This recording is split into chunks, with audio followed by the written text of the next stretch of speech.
एक काम सुरू केलंय माझा तुम्हाला शब्द आहे, कोणी कितीही हिणवलं तरी मरेपर्यंत हा मनोज जरांगे समाजाच्या पाठीशी उभा राहणार. आणि तुम्हालाही माझी विनंती आहे, आपल्या लेकराला आरक्षण मिळेपर्यंत तुम्ही सुद्धा पक्ष सोडून एकजुटीने उभा राहा. पक्षाला आणि नेत्याला बाप नका मानू, आपल्या जातीला बाप माना. लोक आपण काही निमित्ताने एकत्र नाही आलो की ती संधी साधी दे.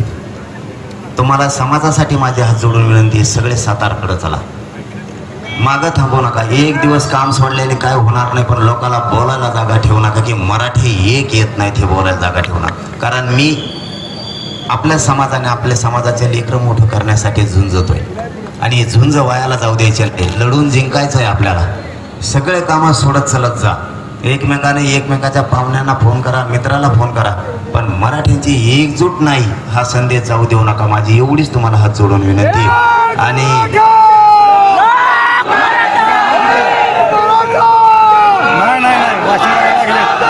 अरे बाबा,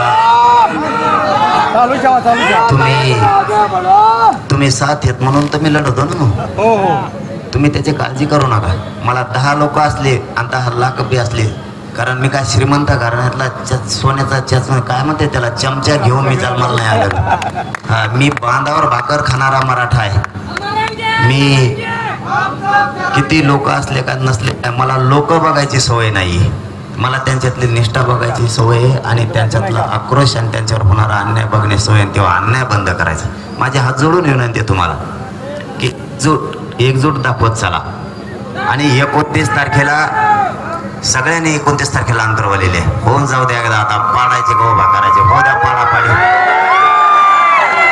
यांना मराठ्यांची ताकदच दाखवायची.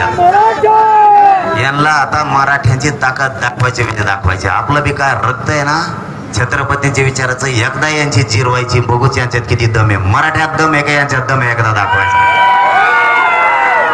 चला, धन्यवाद. सगळे सातारकडे चला. जय शिवराय.